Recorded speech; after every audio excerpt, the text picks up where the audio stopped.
Hello guys, তোমাদের মাঝে আমি শেয়ার করতে চলেছি দুর্দান্ত স্বাদের, একবার খেলে মন ভরবে না নতুন আনকমন একটা রেসিপি। আর খুব সহজেই এই রেসিপিটা তোমরা বাসায় তৈরি করতে পারবে। দেখতে যেমন সুন্দর, খেতেও কিন্তু দুর্দান্ত। শীতকালে সেরা সবজি বলতে পারো। বাই দ্য ওয়ে, আমি সিন্ধু রান্নাঘর থেকে জানাই অনেক অনেক ভালোবাসা এবং শুভেচ্ছা। বন্ধুরা, আর দেরি না করে একটা পাত্রে আগে সার্ভ করব। দেখো বন্ধুরা, সবজি দিয়ে কিন্তু ধোয়া উঠছে, আর গরম গরম ভাতের সাথে কিন্তু এই সবজি কিন্তু ভীষণ ভীষণ ভালো লাগে। তোমরা চাইলে রুটি, লুচি, পরোটা সাথেও কিন্তু খেতে পারো। তো বন্ধুরা, আর দেরি না করে চলো আমরা মূল রেসিপিতে ফিরে যাই। আমি কিভাবে এই সুন্দর শীতকালের মজাদার সবজিটা রান্না করলাম দেখে নেওয়া যাক। দেখো, এখানে আমি পালং শাক নিয়েছি, আর পালং শাকটা আমি খুব সুন্দর করে ভালো করে বেছে নিয়েছি। আর পালং শাকের মধ্যে কি কি সবজি দিলে পালং শাকের টেস্টটা বাড়বে এবং এই সবজি দিয়ে রুটি কিংবা ভাত, গরম গরম ভাতের সাথে কিন্তু অমৃত লাগে।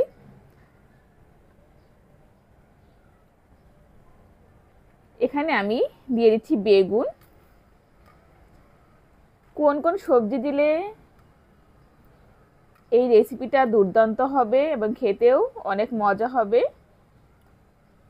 আমি তোমাদের দেখিয়ে দিচ্ছি। এখানে আমি কাঁচা লঙ্কা নিয়েছি, আর এখানে সিম আর ফুলকপি। এই কয়েক পদ সবজি দিয়েই আমি একটা সুন্দর একটা সবজি তৈরি করব।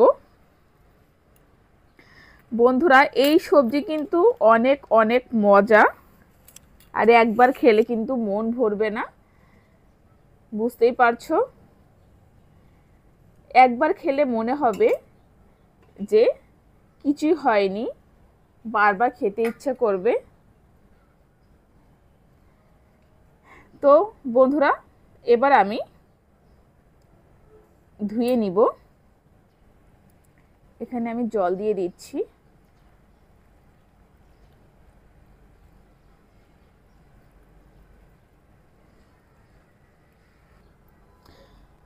দেখো বন্ধুরা, আমি অফলাইনে ভালো করে সবজিগুলো ধুয়ে নিয়েছি। এবার আমি রান্নায় চলে যাব। তো বন্ধুরা, কেউ ভিডিওটা টেনে টেনে দেখো না, কেউ ভিডিওটা স্কিপ করো না। স্কিপ করলে কিন্তু অনেক কিছুই মিস করে যাবে। শীতকালে এমন সবজি হলে কিন্তু আর অন্য কোনো আইটেমের দরকারই হবে না। বন্ধুরা চলো এবার রান্নার প্রসেসিংয়ে চলে যাই। বন্ধুরা, এখানে আমি একটা কড়াই নিয়েছি। কড়াইটা খুব ভালো করে আগে গরম করে নিতে হবে। কড়াইটা কিন্তু গরম হয়ে গেছে। এবার আমি দিয়ে দিব তেল।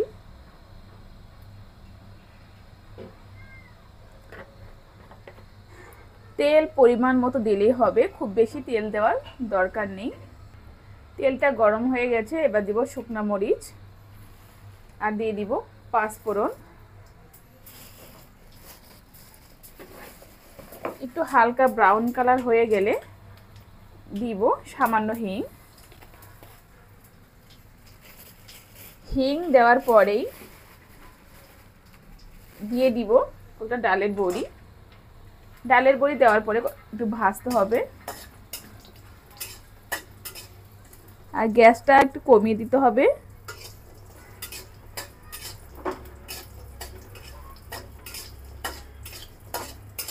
এই রান্নাটা কিন্তু বন্ধুরা গা মাখামাখাই হবে, আমি আগে থেকেই বলে দিলাম।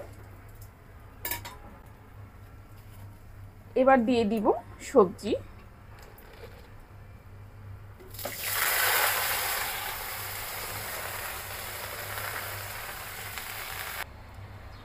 বন্ধুরা, এখানে সবজি দেওয়া হয়ে গেছে, আর পালং শাক কিন্তু আস্তায় দিতে হবে। এবার দিয়ে দিব পরিমাণ মতো লবণ। আর দিব পরিমাণ মতো হলুদ। আমি এবার একটু হালকা করে উপর নিচ করে দিব।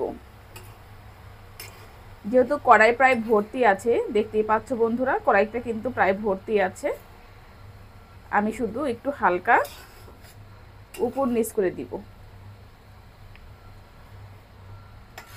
আর এতটা কিন্তু সবজি থাকবে না।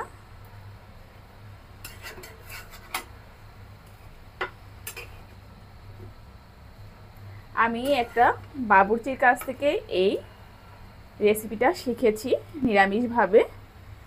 কি যে মজা, না খেলে বুঝতে পারবে না বন্ধুরা। আমি অফলাইনে 2 মিনিটের জন্য ঢেকে দিয়েছিলাম। আর দেখো বন্ধুরা কতটা জল উঠেছে।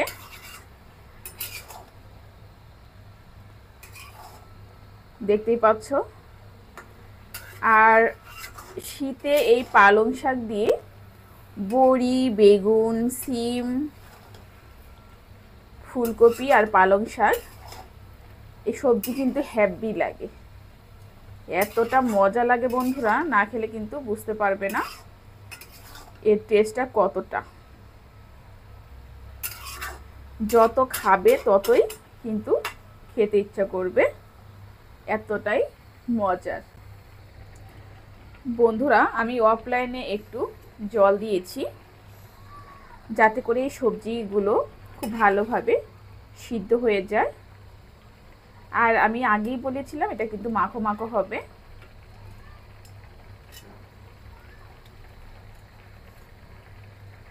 এবার আমি কি কি মশলা অ্যাড করছি তোমাদের সাথে শেয়ার করছি। এখন আমি দিয়ে দিব ধনের গুঁড়ো,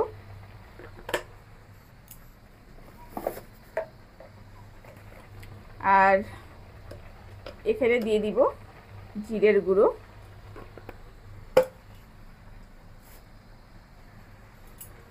আর এখানে অন্য কোনো মশলা অ্যাড করার দরকার নেই। এই 2টা মশলা দিয়ে একটু হালকা জাল করে নিতে হবে।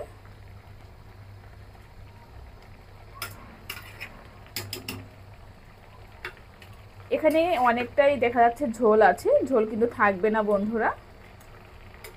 খুব সুন্দর করে জাল করে নিতে হবে। এই মশলাটা দেওয়ার পরে অন্তত 5 থেকে 7 মিনিট কিন্তু এই সবজিটা খুব ভালোভাবে জাল করে নিতে হবে, না হলে কিন্তু সবজিটা মজা লাগবে না।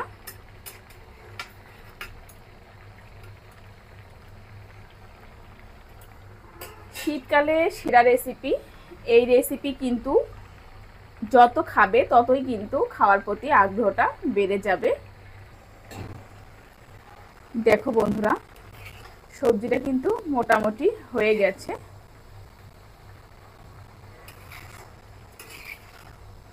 আর বড়িগুলো কিন্তু একদম ভাঙা ভাঙাই হবে, আস্ত থাকবে না।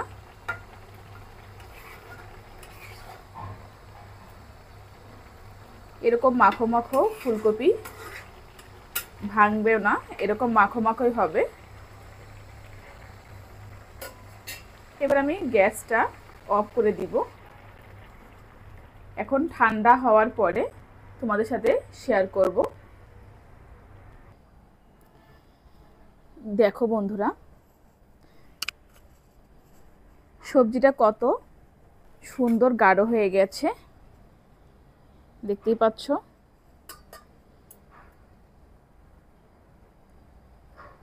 এবার আমি ভালো করে একটু নাড়াচাড়া করে দিচ্ছি।